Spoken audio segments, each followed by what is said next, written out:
Have you ever been moved to tears by a voice without understanding a single word? That's what happens when you listen to Minami. In 2019, her debut song took the world by storm. What should have been just another obscure anime opening became one of the biggest songs of the year. At first glance, Minami's rise may seem like an overnight success story, but that's far from the truth. After being disowned by her parents and juggling 5 jobs to survive, Minami released a song that changed Japanese music forever. I'm Goose, and today I'll be going over the rise of Minami and giving a full breakdown of her hit song Crying for Rain. In 1977, Minami was born in Saitama, Japan. Her first exposure to music came through learning piano, but she felt as though she had no talent and eventually quit. Minami always struggled with committing to things, so she never really did any school or club activities growing up. However, this changed when she was introduced to Yutaka Ozaki. Her parents were always playing his songs in the car, and Minami was moved by the raw emotion of his singing. In junior high school, she stumbled upon a video of Ozaki performing, and became inspired to create music where she could express her vulnerabilities just like him.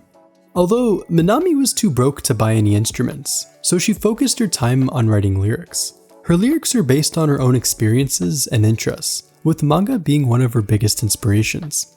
She began writing her thoughts in diaries and in the margins of books. But Minami soon realized that without backing music, she couldn't sing or write lyrics the way she envisioned. She thought about which instrument would best complement her voice, and ended up picking guitar. So as soon as she reached high school, she got a part-time job and bought a guitar for 10,000 yen. Minami's goal was to create music that showed herself in her truest form. While she lacked formal music theory, Minami relied on her intuition and believed that this could be accepted as her own style. So she made her first CD demo at 17 and continued to release songs until finishing high school. By the time she started university, Minami had become quite confident in herself. She started performing at live houses and on the streets in Tokyo. Minami's singing was usually ignored by those around her, and even teased by her own friends and family. After a few years, she decided to change her mindset from "I want to do well" to "I want to convey the message of my music." This immediately changed her surroundings, and more people began to take an interest in her. In June of 2017, Minami released her first mini-album, which was characterized by its acoustic sound and raw vocals. Emotional Water received a decent amount of attention as a CD-exclusive release, and it laid the foundation for what was about to come. She then held her first solo live at Shibuya Eggman, which was named after her dream of holding a solo show as a teenager. The year ended with the release of her first single. If there's one song that best represents Minami's early days, it's Main Actor. The track begins with a mellow guitar riff, accompanied by her vocals, which sound like spoken words from a monologue. She paints a picture of a background character in a manga, someone overshadowed by the hero watching from the sidelines. As the song progresses, it shifts inward, reflecting how life can feel meaningless when you're consumed by self-doubt. The struggle of wanting to feel truly alive isn't too different from that character admiring heroes while feeling stuck in the background. 2018 saw Minami release her second single and return to Shibuya Eggman for her second solo live show. But this time, she had big news for her fans. She announced her major debut under the Flying Dog anime music label. Minami won the grand prize at their annual audition with Main Actor, so she was given the chance to do an opening theme song for an upcoming anime series. When the previous winner of this prize released her debut song, it reached the 6th spot on the Oricon Weekly chart. Needless to say, Flying Dog had high hopes for Minami. However, the year leading up to her debut was anything but smooth. Minami would face challenges that nearly ended her music career before it even started. In April of 2019, Minami held her first concert in Osaka, but it ended early due to health issues. She described it as her worst live performance, but also her most honest one. She later returned to the same venue to hold a repeat concert and make it up to her fans. Minami held her first tour across Japan over the summer, and by the fall, she started making radio and festival appearances. November marked her final concert before her major debut, which was again held in Osaka, but unfortunately it was cancelled due to her poor health. Was there something about Osaka that kept affecting Minami, or was something deeper going on behind the scenes? Music had become Minami's life calling, but this dedication came at a cost. She was still in university this entire time, and was neglecting her studies to focus on music. When her parents found out about this, they were furious, to the point of disowning her. While she understood their opposition, it was their resistance that motivated Minami to take herself seriously and strive for something that would earn their acceptance. So what exactly did she do? Well, she left home without any money, and it didn't take long for her to realize that you can't be a broke artist without your parents' support or having a job. So Minami began working 5 part-time jobs to cover her expenses and spent whatever free time she had towards music. While this sense of isolation was extremely painful at first, it's what helped her truly understand herself and what she wanted to do with her life. For 2 months, she juggled work and music until at last, she made something that not only earned the acceptance of her parents, but the acceptance of millions of people around the world. A song that changed her life overnight. On January 12th of 2019, an anime called Domestic Girlfriend began airing in Japan. Viewers tuned in to watch a melodrama romance about a guy who moves in with his now 2 stepsisters. Yeah, that's the actual plot. But what overshadowed the interest and obvious controversy surrounding Domestic Girlfriend was its opening. Minami made her major debut with Crying for Rain, or Kawaki wa Amaku as you may know it.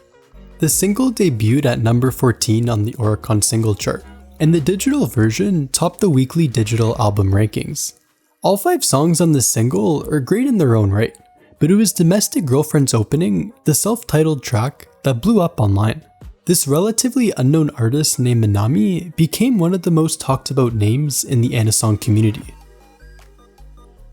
Before going over the song, it's worth noting that its Japanese title is more ambiguous than the English title. The Japanese language has 3 alphabets, and Minami chose to write the title in katakana.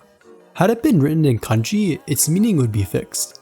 By using katakana, the title Kawaki wa Amaku can have 2 meanings, crying for thirst or crying for dryness.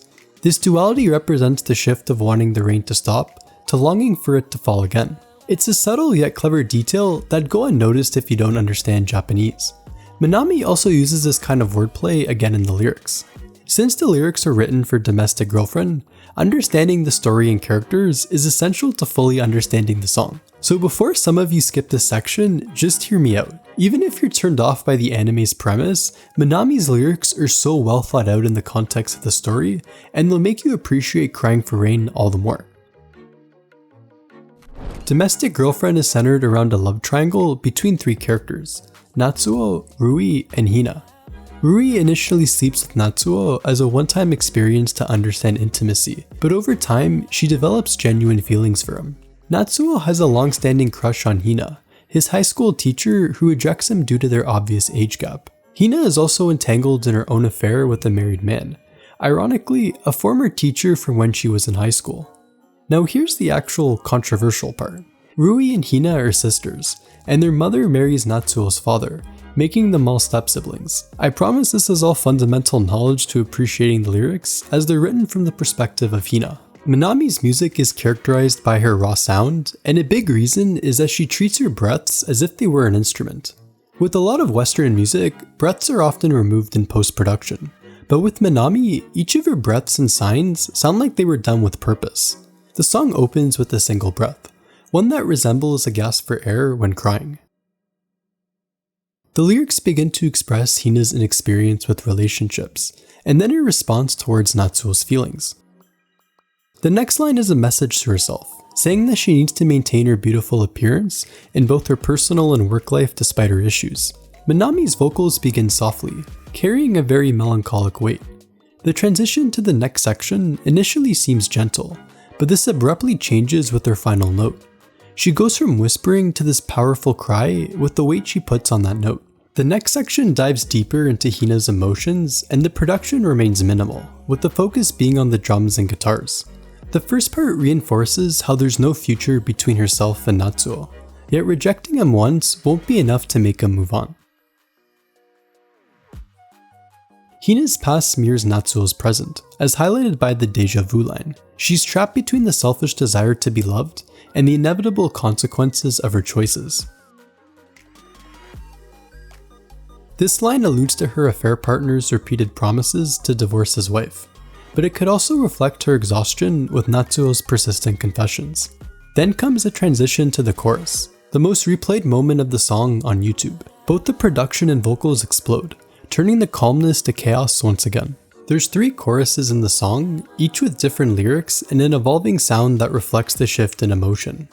The first chorus reflects Natsuo's initial confession to Hina and the moment that follows. As she begins to recognize the sincerity of his feelings, she convinces herself that a proper relationship between them is impossible.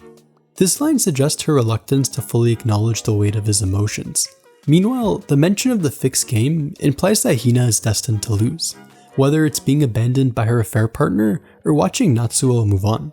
The first chorus ends with Hina rejecting the rain, and thus Natsuo's love. The next verse reflects Hina's frustration with these conflicts within herself and in her relationships. The second chorus starts with Hina's confusion. She doesn't know if she truly wants Natsuo and is worried about the consequences of being with him. Natsuo doesn't have an answer for Hina, but he wants to keep enjoying their relationship without thinking about the consequences. Natsuo's love is too pure for Hina, and she feels a sense of guilt. As the plot progresses, an event leads to them separating, and this is where the song's tone shifts.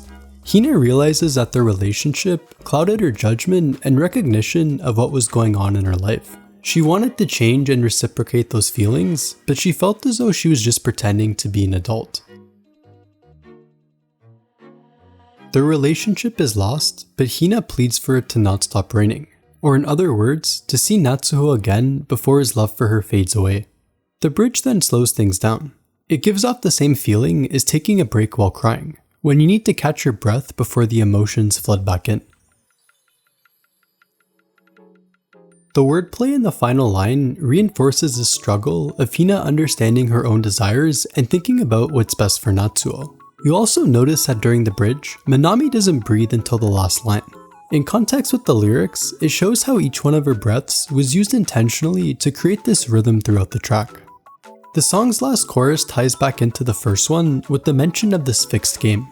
Later in the story, when Hina was away from Natsuo, Rui confesses to him. He's moved on, with his stepsister of all people, proving that Hina was always destined to lose. Taboo is the only lyric that turns red throughout the entire music video, and that seems to confirm the symbolism behind the girl's red rain jacket and umbrella. However, instead of drowning in her sadness, she decides to stop her habit of running away. Hina will continue to love Natsuo and thus continue crying for rain. The song ends with a great guitar solo, and then as all the instruments fade away, Minami delivers her final lines. "It's raining again today. I'll close my umbrella and go home in the rain." Paired with the lack of background sound, her vocals heighten this feeling of loneliness that both Hina and this girl are unable to escape. Crying for Rain is an incredible song, both in sound and meaning. I think the song, interpreted both in and outside of the context of Domestic Girlfriend, is enough to make you cry even if you don't understand Japanese. By the time Domestic Girlfriend finished airing, Minami reached a level of success that would have seemed impossible just a few months ago. She then held her first solo national tour, and eventually her music was added to streaming services. Crying for Rain is currently the 52nd most played Japanese song on Spotify. If the track was there when it was initially released, this number would probably be way higher. You've also probably noticed by now that Minami doesn't show her face outside of live performances. While she used to show her face in photos online, her desire now is to have privacy, hence the lack of photos in this video. That's why she's always used an illustration as her profile photo. She's had different ones over the years, but in 2019, Minami also adapted a team logo. But you may be wondering, what's the correlation with 373? Well, the number can be read as Minami's name. Mi can be read as the Chinese character for 3, and 7 is read as Nana in Japanese. This logo is more recognized than her illustrations to a lot of fans, and it shows that while Minami is a solo artist, she very much values her team. She's gone as far to say that without meeting her current manager, she may have given up on music. In July of 2020, Minami changed her label from Flying Dog to Warner Music Japan. Whenever an artist breaks out with a monumental hit, there's always a lot of pressure towards their next release. Do you try to replicate what worked, or go for something completely different? Minami's follow-up to Crying for Rain continued with this metaphor of rain, but instead of it representing love, it embodied a sense of cleansing. Waiting for Rain was the last song Minami wrote before switching labels, so it carries a sense of closure from that chapter of her career and life. The song was a big hit both in and outside of Japan, and so it was the opening song for Minami's first release under Warner Music. This mini album is made up of 2 re-recordings and 2 new songs. It's definitely overproduced compared to her past works, but it still made it to number 18 on the weekly Oricon chart. The Drop music video has these 2 characters, Cell and Masquerade, and there's also a subtle Easter egg of the red umbrella from Crying for Rain. For me, the most intriguing song here is the 4th one. It's distinctive from her usual sound and has both a saxophone solo and what seems to be a kokyu, which is a traditional Japanese instrument. Before the end of 2022, Minami released 3 other songs. The first was Good Lucker. Its music video is the second part of this 3-episode series, and it has more than enough lore to make another video going over it, although we're still waiting for the 3rd installment. Minami's second release was a feature for Maison Des, which was used as an anime opening theme. The last one was for a low-alcohol drink ad. It's a mashup of 2 songs that paired her with Ohashi Chipoke, and sounds pretty good for a commercial. 2023 started with Minami's longest tour to date, and the release of her second mini-album. It featured 3 new songs, as well as Rude Loose Dance, which was the opening for the 2nd season of Record of Ragnarok. With the growing interest in Minami outside of Japan, she held her first Asia tour with performances in Taiwan and Indonesia. 2024 marked another huge accomplishment for Minami, with her performance at the Nippon Budokan Arena. While there are larger venues in Japan, playing at the Budokan is probably the biggest unofficial sign that a Japanese artist has made it big. From the release of Crying for Rain, it took her 5 years to get here, and so her performance reflected the journey that brought her here. Minami decided to have the center stage she performed on as the same size and height as the one where she held her first solo concert. It was a means to return to her roots and has certainly created an intimate connection with the audience despite the magnitude of the venue. She also performed her most recent original song, which was unreleased at the time and was later used as the theme song for TV Asahi's morning program. Minami managed to captivate so many fans with just the appeal of her voice, but her next project would be the first to not involve her vocals. Luna Say Maybe was made for a mobile Idolmaster game and is performed by Tamari Tsukamura. Yeah, it's not Minami singing. She did the composition and wrote the lyrics. It's one of my favorite Japanese songs from 2024 and shows that Minami can produce with the same emotional style even if she's not the one in the spotlight. If you take a look at Minami's Spotify or YouTube page, you'll notice that all of her releases prior to Crying for Rain are either missing or have been privatized. Japan has very strict copyright laws, so this is probably why she removed her older songs when switching labels from Flying Dog to Warner Music. Although, Minami re-released one of these songs recently. Underwater Reflection initially came out in 2017, so hopefully it's a sign that she's working to get back the rights to all of her earlier releases. 2024 solidified Minami as one of Japan's most beloved singers. Fans expected her to carry this momentum into the new year, but that hasn't materialized. Well, not yet at least. It's currently March, and Minami has not only been quiet on social media, but some of her past posts have also been removed. If there's one thing I admire about Minami though, it's that despite deleting old songs, photos, and merch, she's kept all of her funny Twitter posts. Yeah, it may surprise you to learn that Minami is quite the shitposter online. Then again, not surprising, cause Japanese Twitter is a pretty unhinged place in general. Still, something is clearly going on behind the scenes. Longtime fans have speculated about a potential label change, but so far, the only clue we've gotten is a new avatar image. Minami has always valued quality over quantity. She's 26 and is yet to release a full album, but despite her limited discography, she's become one of Japan's most beloved singers. She's one of my favorite Japanese vocalists, and I'm very excited for what the future holds for her. And that's everything to know about Minami. If you enjoyed this video, please leave a like and subscribe for more J-pop content. If you'd like to keep up to date with everything Minami related and connect with some of her other fans, I highly recommend joining the Minami Discord server. I'll also link a Spotify playlist with all of her songs in the description. Otherwise, thanks for watching.